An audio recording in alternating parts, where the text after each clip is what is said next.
All right, so no questions from homework?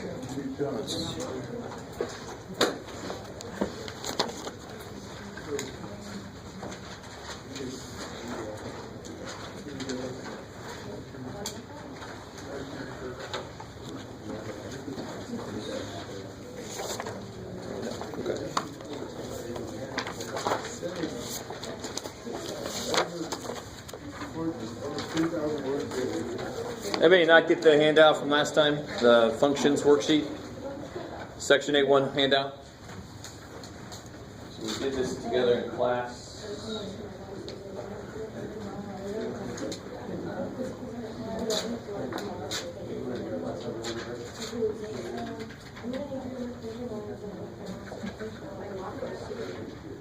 You got it?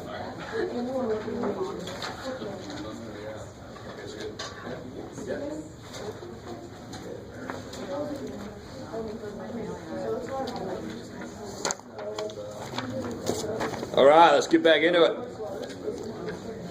So there's no questions. I'm going to go right into chapter 10. Yeah.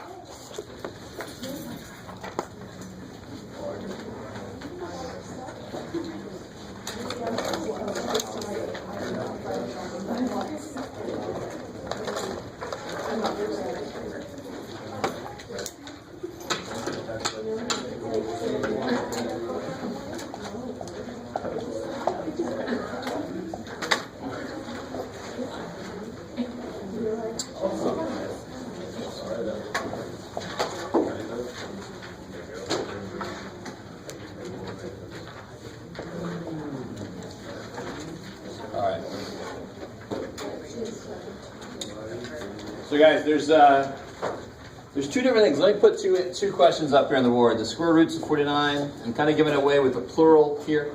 And then there's the square root of 49. So there's actually two different questions. So the square roots of a number are the numbers that I multiply by themselves to make that number. So for 49, we know that, we should all know the square root of 49 is 7. But 7's not the only number I square to make 49. Negative 7. Yeah. So the square roots of 49 are 7 and negative 7. Kick ass. So this question is really asking about something called the principal square root. So when you see this symbol, they're asking for the positive answer. So if they wanted the negative answer, they actually have to put a negative on their question. So they have to ask you, what's the negative square root of 49? Well, then that would be negative 7. All right, let me stop there for a second. Why exactly is the square root of 49, bless you, square root of 49, why is it 7? 7 times 7. 7 times 7 is 49. I like it. Kick ass. So, with that in mind, what is the square root of negative 16? It can't be 4, because 4 times 4, 8, negative 16. Can't be negative 4, because negative 4 times negative 4 is not negative 16. It's not a real number. So like was that the one where it equals negative 7? Like if the minus sign is outside of the square root, then it doesn't apply to the inside. Exactly, I love it. That is the square root of 49 with a negative sign on it. So the square root of 49 I can do all day, and then I can stick a negative on any number I want to. But the square root of negative 16 needs a number that when I multiply by itself, I get negative 16. There's no real number that does that. There are complex numbers that do that. And you'll talk about complex numbers next semester. Oh, yes. All right, how we feel so far? I mean, we should all be familiar with square roots. There's this little difference here that I don't know if everybody was aware of. So they will ask you this in the homework. You should give me 2 answers. But when you see this, just the one answer.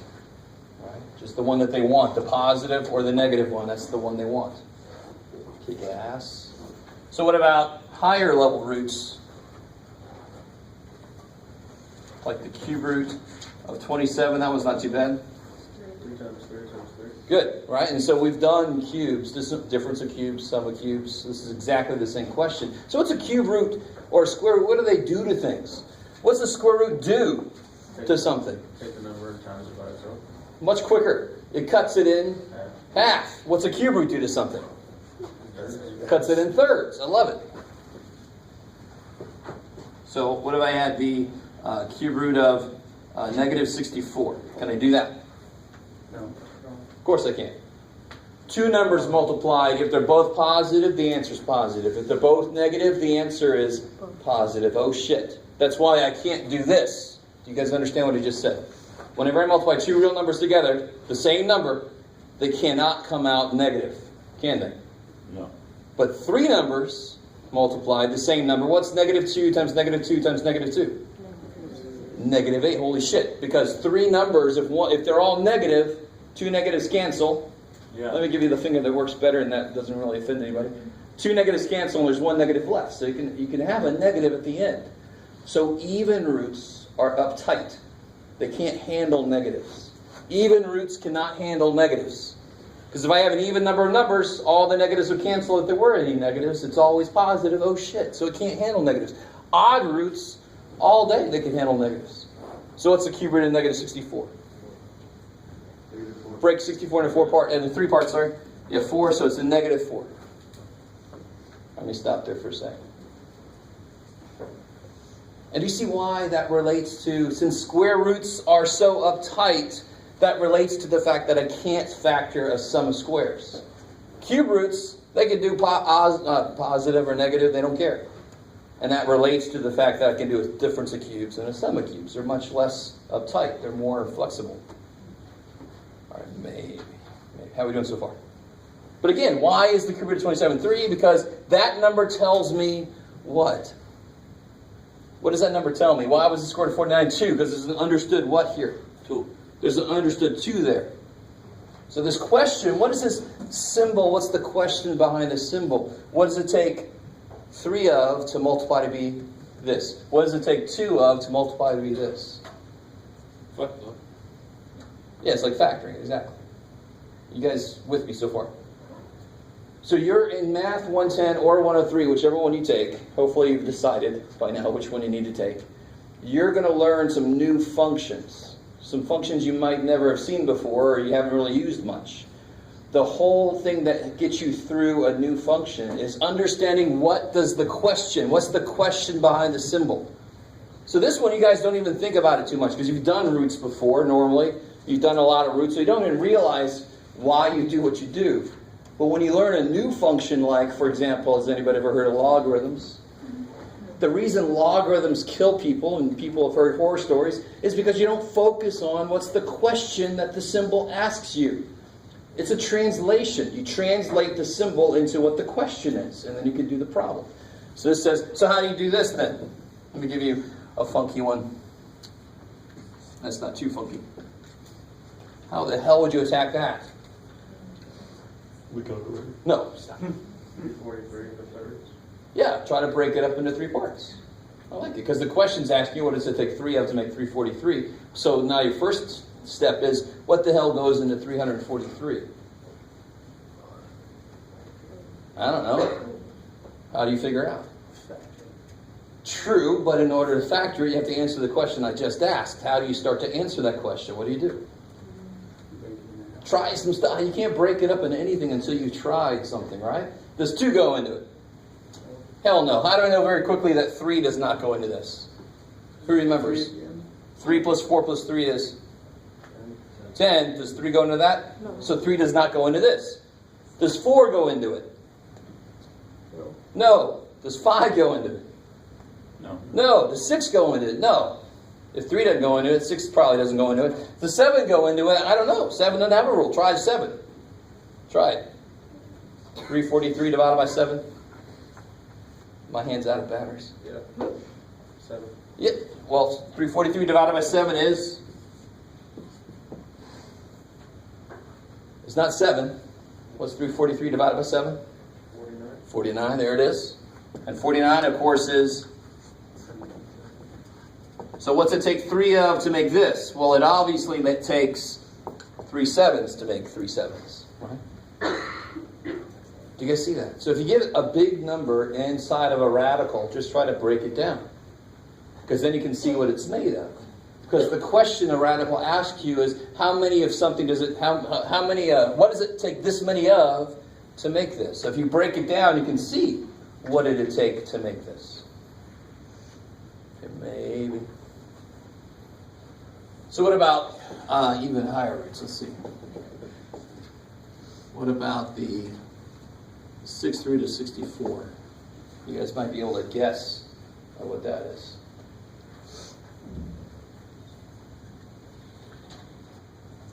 Square root of 64 is 8, so it takes 2 8s to make 64. This question is asking you what? What exactly does this question ask you? What does it take 6 of to make 64? It's got to be a very, or rather, small number. So it's got to be 2 basically. But how do you make sure? 64 is 8 times 8, and each 8 has how many whats? 4. It has 3 2s. So how many total 2s does 64 have in it? So the 6 root of 64 must be 2. Because the 6th root asks you, what does it take 6 of to make this? It takes 6 2s to make 64. All right, so the answer to a root is always going to be a much smaller number. Because it takes that many of those to make the bigger number inside the radical. And I keep saying that word, hopefully everybody's aware that we call this thing a radical. Come in. There it is. Cool. Okay. Or a root. We call it a root or radical. Okay. So not too bad, not too bad. So what about this here? Let's see. Where am I at? Oh, let's start over. What about the cube root of 8 over 125? We'll freak out. Everybody automatically goes fraction, screw it. Say again? Yes. What's it take 3 of to make 8 on the top? 3 2s. What's it take 3 of to make 125 on the bottom? 5. Hey, no big deal. So fractions are just like, they're numbers. They're just numbers. They really are. So they work exactly the same way. 2/5 times 2/5 times 2/5, sure enough, is 8 over 125. So it works. Coolness. Coolness. So what about, all right, let's get freakier. What's this? Yeah, it's almost too easy, right? What's it take 5 of to multiply to be x to the 5th? Well, it's basically telling you freaking x, right? You need 5 x's to make x to the 5th. It's like, well, duh. Here's not so duh. You ready? This is not so duh.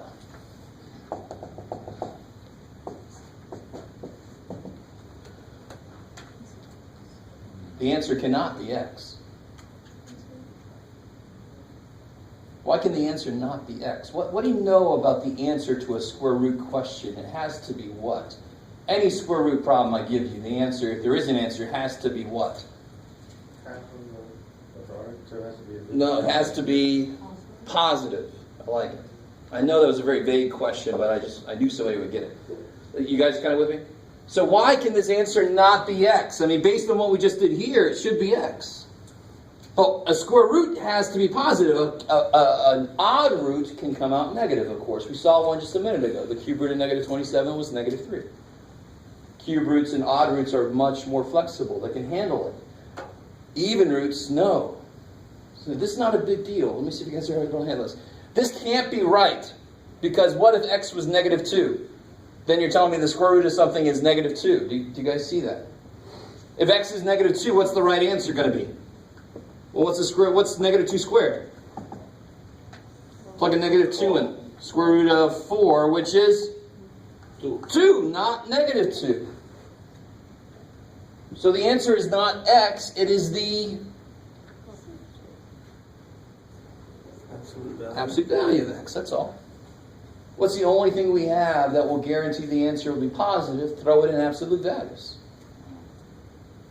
Let me stop there for a second. We cannot say x and minus x. No, because it's not both. The square root of 4 is not 2 and negative 2. It's not both. It's one answer, right? Do you understand what I mean? You can't say that the square root of x squared is plus or minus x. Because now you're telling me there's 2 answers to this one question. Do you guys see that that's not quite right? Yeah, but they are possible. I mean, I know, but I want to know what the answer is. Yeah. And the answer is absolute value of x. If it is positive, it'll leave it alone. If it is negative, it'll change its sign. Okay, so this is actually going to become a lot more important when you get to solving radical equations, which we won't get to. Right? I know that bums you out. Next semester, you guys will be solving equations with radical expressions inside of it. Yay! Okay. This freaks people out, I understand that, but can you see the necessity of this? If x is negative, then the answer can't be negative. Put it in absolute value so you know it's positive. That's all that is. Absolute value is the tool I can use to force something to be positive when I need to. Okay. So, here's where things get more interesting. So one little thing here, and then we'll get into something else. Let's see if you guys, this is not too bad here. Based off of what I just said, let's see who gets the answer right here. All right, so it's a really good start. The sixth root and the sixth power, they effectively kill each other. They're opposites. A sixth power says, multiply this by itself 6 times. A sixth root says, undo that. Bring it down to the one single thing. They undo each other. But this is not right again. The same reason this wasn't right at first. How did we... It's a sixth root. The answer has to come out positive because it's an even root. Absolute value. Absolute value. Because can 2x minus 7, could it be negative? Of course, if x was 0, that's a negative number, isn't it? So I just throw it in absolute values. But, what's this?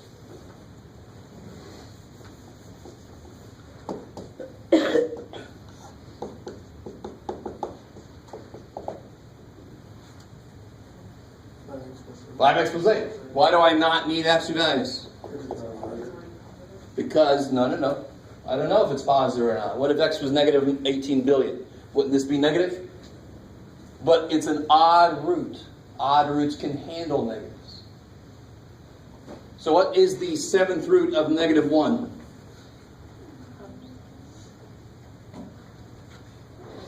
What do you multiply by itself 7 times to make negative 1? Negative 1. Do you guys see that? 7 negatives will stay negative because all those pairs cancel and it stays negative. It's got 1 negative left alive. The odd dude out, right? The seventh wheel. Guys. Aw. But what's the sixth root of negative 1? Absolute value. No. I like you guys. I like you guys a lot. The sixth root of negative 1, can you do it? Is it negative 1? No. Is it positive 1? Obviously not. So this is not real.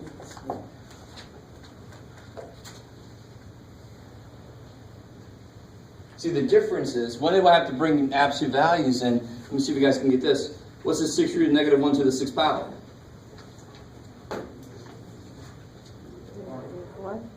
1. Yeah. Well, 2 ways you can do it. It's the absolute value of negative 1, which is 1. Right? Because these cancel, but the answer can't be negative, so it must be answer. Or, what's negative 1 to the sixth power? What's negative 1 times itself 6 times? Positive 1. What's the sixth root of 1? 1. Right? Any root of 1 is 1, because 1 times itself 18 billion times is 1. Question. Yes. With the 7, negative 1, why did you put the absolute value for the negative? Because it's an odd root. In fact, if I put an absolute value, then I'd say the answer is 1. But 1 times itself 7 times is not negative 1. Negative 1 times itself 7 times is negative 1. So an odd root can handle negative insides. It'll never have absolute value. So odd roots are awesome. They're kick-ass. They can handle anything on the inside, and they're out. And the answer can be positive or negative, whatever you want. Even roots screw up because they always pair their negatives up, so they can't handle negative inputs, and the answer can't be negative. So even roots are the evil ones. They're the ones that are a little freaky. Odd roots you just do directly. It's awesome. You don't worry about the negative. You just put it back on the answer. Okay.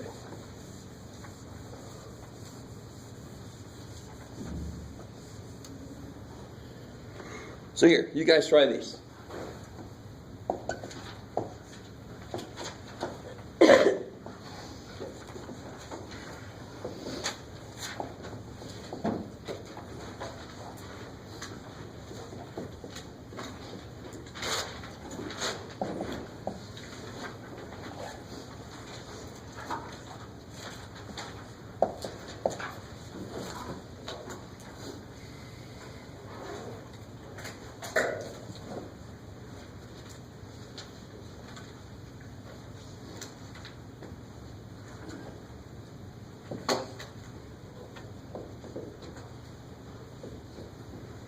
Alright, so try those out.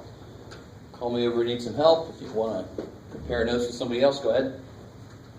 It's not a quiz or anything.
Alright, let's see. So everything up here works. Everything up here has an answer.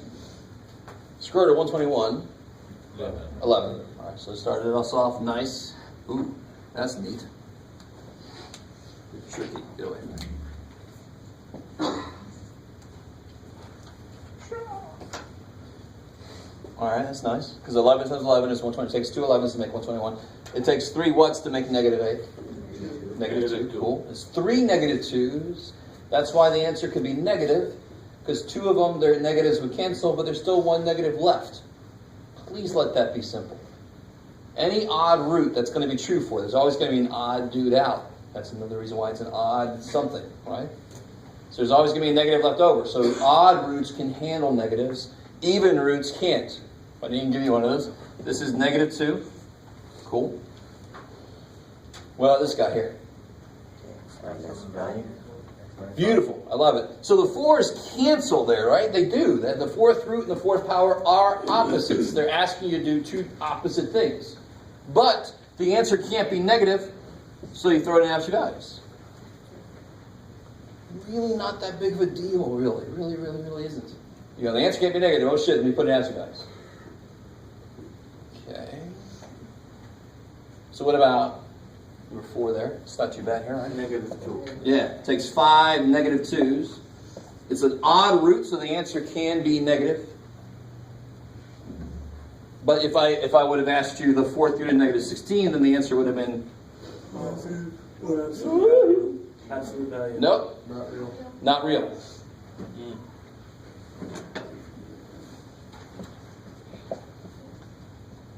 See, the mistake you're making when you say, if I said, what's the 4th root of negative 2 to the 4th power? Now that is what? That's got an answer. What's the answer? Which is 2. Because what is negative 2 to the fourth? What is negative 2 to the fourth power? No. 16, because 4 negatives make a positive. So do you guys see the difference between that? That's already simplified to a negative number, so the fourth root can't handle it. But if it was, you guys are thinking that it's this, which is not. Because negative 2 to the fourth would be a positive 16, and then it can handle it all day long. So that's 2. I like it. So you could look at it here like it's the absolute value of negative 2, which is 2. Or just simplify the inside and then attack it. And it's still 2. Alright, how we do so far? I know there's little details. You should know the basics of roots. I know you all do. But these little negatives always find a way to screw us over. And I know they do. It's just the way it works. So that's the little technical details you got to be careful about. Number 5, am I going to be able to do it? Yes, it's an odd root. I should be able to, as long as I can break 243 up. And were you guys able to do that? How do you break this up? Well, it definitely goes into 24 and 3. 3. 81, and then 81 is 9 times 9, and then 9 and 9, 3, 3, 3, 3. Right? You just throw all these negatives. So all these negatives, negative, negative, negative, negative. So the answer is going to be, what did it take 5 of to make that? Negative 3. So the answer is negative 3. So again, the question a radical asks you is, what does it take this many of to multiply to be this? That's the question, right? I like it. As long as you remember that's the question, you can attack it correctly and you can check your answer very quickly. All right, maybe. So of course, here's the next level of this. Now here's the thing. All right. I'm going to adjust the homework a little bit. The first part you're all going to be very happy about, and the second part, I don't care. You're not going to like it, but it's too bad for all of us. I'm not adding a bunch, but I'm adding a little bit. So 10-2, throw that. You're going to learn that in the next semester. I might say a little something about it, but not really. But 10-3, which is not even on there, but too bad I'm adding it. I want you to do, it's on this paper too, I'm going to give you in a minute, but I'll put it up here too. I want you to do these, and this is not a lot of work, is it? Even if you think it is, you're wrong. It's not a lot. I want to give you a little taste of that section, because you need to go into the next class having at least been exposed to this idea. All right, so this is a new book. I had the wrong section, 10-2 instead of 10-3, so I'm correcting that mistake now. So section 2, it will not count in the... Yeah, if you want to do it, it'll be extra credit. I'll make it extra credit if you want to do it. So some of you guys might have already done it. That's awesome. Some of you guys are like, somebody already did that? Yeah, it's very, very likely. I love you guys. If you've already done it, you're awesome. I'm not saying the rest of you guys suck. You're fine. Let's see. Did I miss anybody? No. Good. Oh, all right. One last thing in section 10.1 before we move on.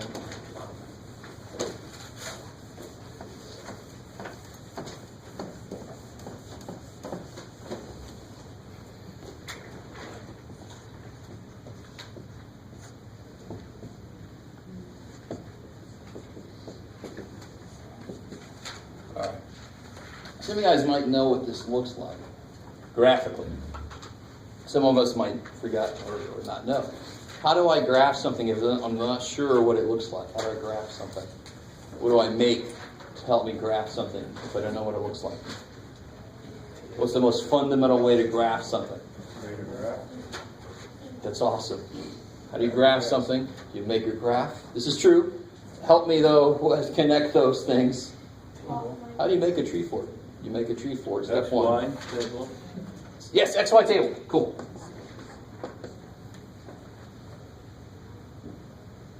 So the thing with this function, though, is what kind of numbers am I not allowed to use, and who remembers what that relates to with functions? What kind of numbers am I not allowed to use? What kind of numbers can I not put inside of a square root? 0. I can put 0 in all day long, because what's the square root of 0? -2. Square root of 0 is 0. But I can't use negative numbers, of course, right? We just talked about that. Positive. So, what's got to be true about x? X has to be at least, it's got to be positive or, no, come on. What's the smallest number that I can take the square root of? No? 0. 0. Let's try it again. So what's the square root of 0? 0, because what does it take 2 of to multiply to be 0? It takes 2, 0. So I can do the square root of 0 fine. 0 has no problem. 0 is like, it's not me this time. It's negatives this time, right? So when I make this table, so what's got to be true about x? X has got to be positive or equal to 0.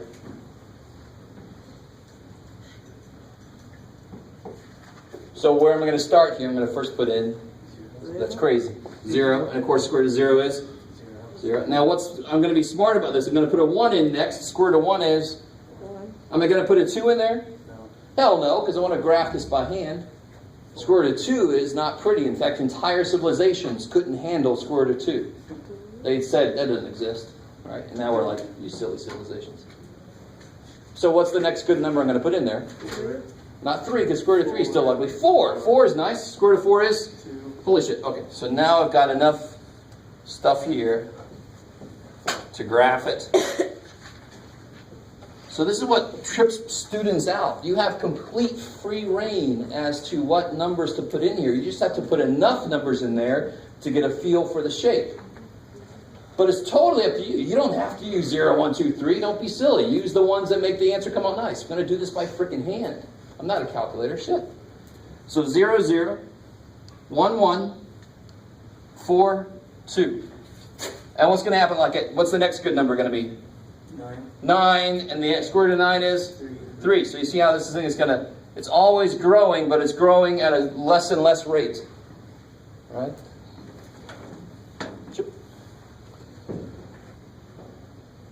So what's it look like? It looks like a parabola that fell over and lost its bottom half. Right? You guys with me? So somebody tore the pouch.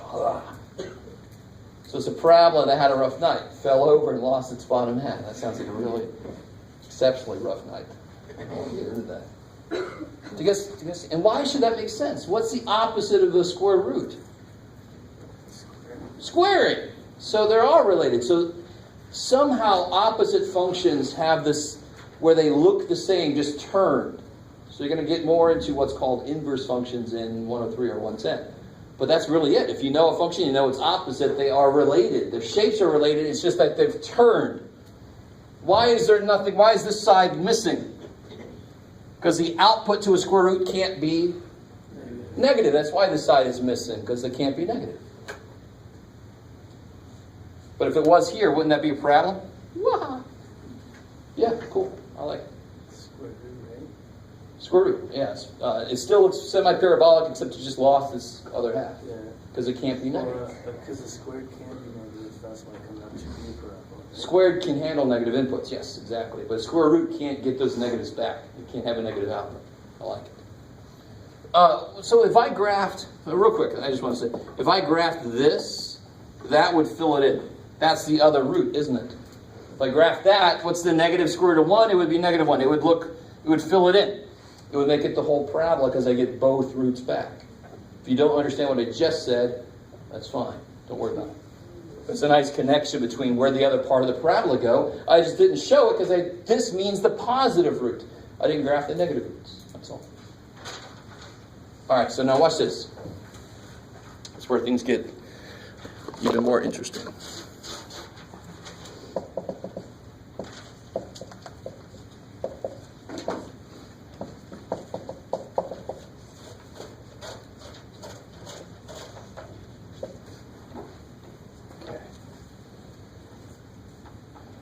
Now the number, what's the smallest number that can show up inside of a square root so that can still be done? What's the smallest number? 0. X plus 4. So to figure out the domain, what must be true about the inside? If I say this in English, the inside has to be what? 0. At least 0. So if I ask you a question about the domain of any square root, you just take the inside and make it greater than or equal to 0. What you're really asking yourself is, when is this become a number that is greater than or equal to 0. And how do you solve that? How do you solve that? No equals. Don't say equals. How do you solve it? Subtract 4, so you get x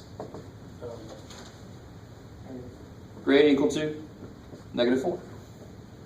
Now I'm allowed to use negatives, right? Why am I allowed to use negatives for the x value where I wasn't before? Because what's the first thing I do to my x value? When I plug a number in, what's the first thing I do to it? I add 4 to it. So doesn't it make sense that all the x values I use can now be 4 smaller than they used to be? Because the first thing I do is I raise them by 4. So the smallest I can put in here is 0. But the smallest I can put in here is -4 because that makes it end up being 0 inside. So anytime, so now if I ask you what's the domain of this, that's a funky looking thing, but what do? You can always attack it the same way. You force the inside, whatever the inside is, you got to force it to be what? 0. Greater than or equal to 0. So how would you write that? What's the inside? 5 minus 2x. Whatever that number is, it has to be greater than or equal to 0. Kick ass. And I want you, the bigger idea of domain. You're going to learn new functions. So if you solve this, just real quick, -2x, divide by, divide by, switch the sign because you divide by negative. You should all be able to solve that, right? I'm going to assume yes. Okay. The bigger issue here is, how do I find the domain? Remember this is an earlier question this semester, not too much earlier. How do I find the domain of this? What do you do? Well, how do you say it in English? What can't happen, or what must happen? The bottom... X can't equal 0. No. The bottom can't be 0. So the bottom can't be 0, and then you fill it in. I really want you to get this. So whenever they ask you what the domain is, say in English what the problem would be. So if I ask you what's the domain of this, so you get x can't be -7. If I say what's the domain of this,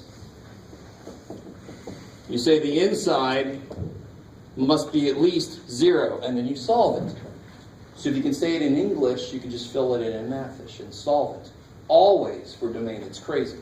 So as you learn new functions, all these different functions, you just got to say, when they say, what's the domain of this? You say, this must be or must not be this. And you set that up in math and you solve it. It always works. It's crazy. Of course it works.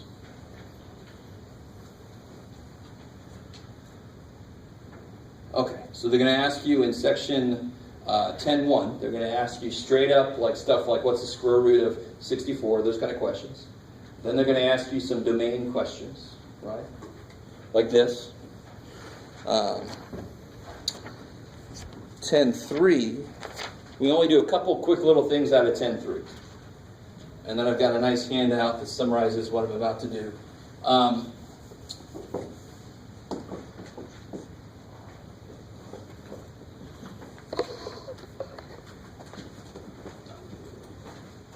Let me see what you guys think about this.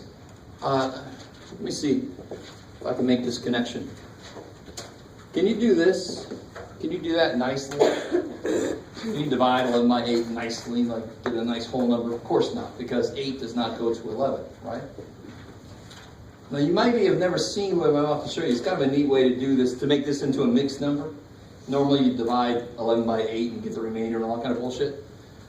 Why don't we do it a smarter way? Why don't I break 11 up into a part that I can divide by 8 plus extra shit?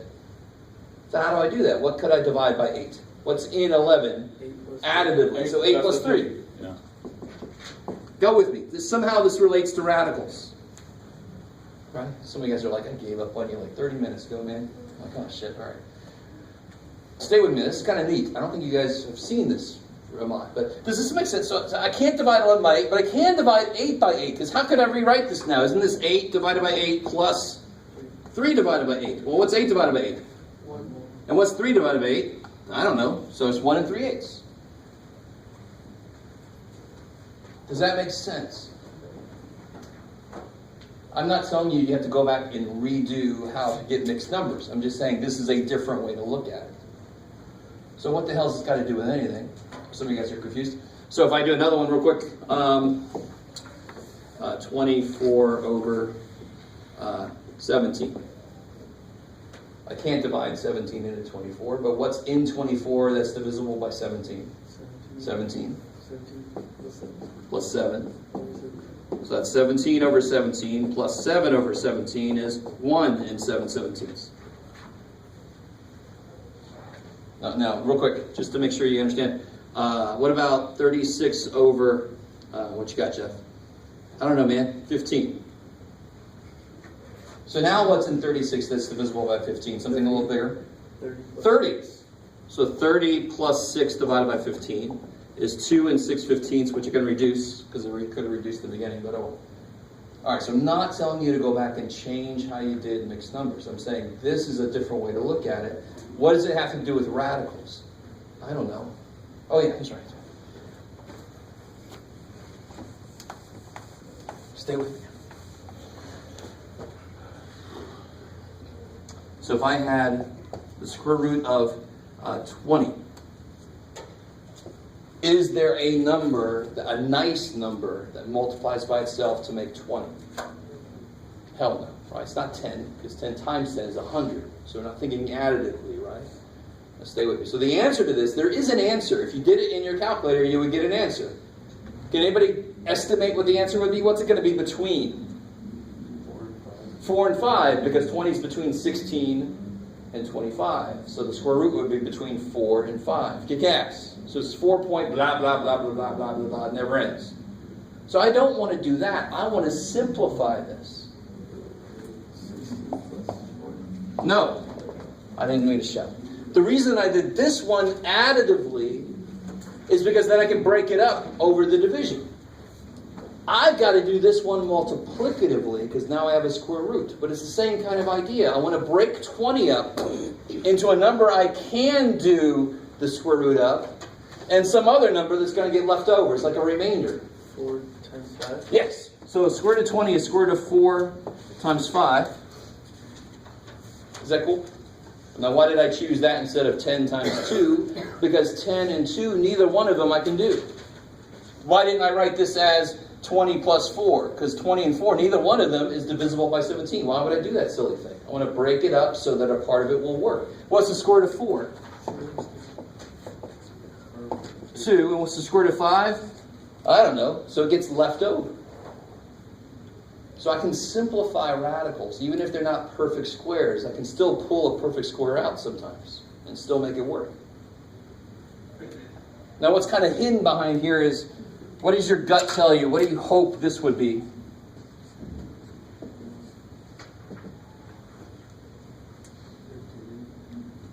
would hope that it would be 15. Sing it. You would hope that it would be 15. What kind of 15 though? It can't be a whole 15. Square root of 15. And it totally is. Right? That is totally true. All day long. Even on Thursdays. Right? And the reason this is just because they're both in the same root. As long as they have the same root, you can put them under. So I can put both of these under one big-ass root. Does that make sense? It's very related to adding fractions. As long as they're both being divided by the same thing, I can put them all over that thing. You guys kind of with me? So there are a lot of analogies between. So as long as they're both the same kind of root, it's sort of like them both having the same denominator. They're sort of related. So then I'm able to put them both under one big-ass root. It's just like I put both of these over with one big-ass bar over the bottom. You guys kind of see that analogy. So that's nice. That's why I was able to do this. Break that back up. So let's do a couple more of these, and then I'll give you this handout.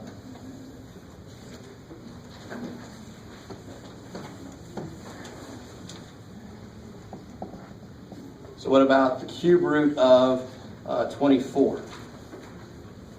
Don't say anything out loud yet. Think about it for a second. It's the cube root.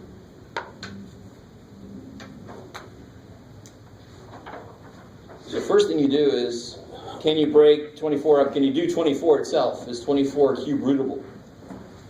What kind of numbers are cube rootable? 1. What else can I do the cube root of? No, I can't do the cube root of 9. I can do the cube root of 8. So really what you're asking yourself is, you should know this stuff already. Like 1 cubed is 1, 2 cubed is 8. So I can do the cube root of 8 because it comes from something cubed. 3 cubed is 27. So I can do the cube root of 27. 4 cubed is 5 cubed is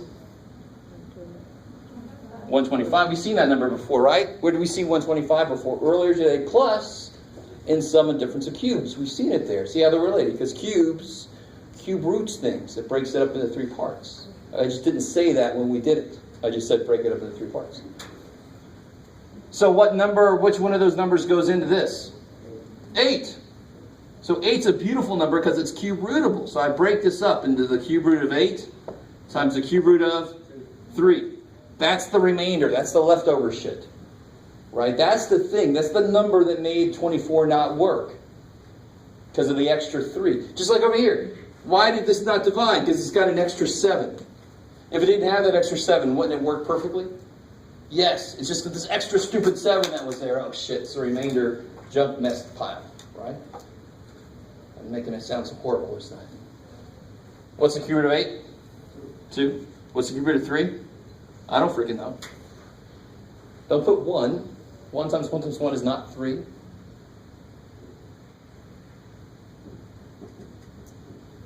Okay. One more, and then I'll let you guys attack this handout. What about, what you got, Jeff? Cube root of, is that right? Yeah, okay, that'll work.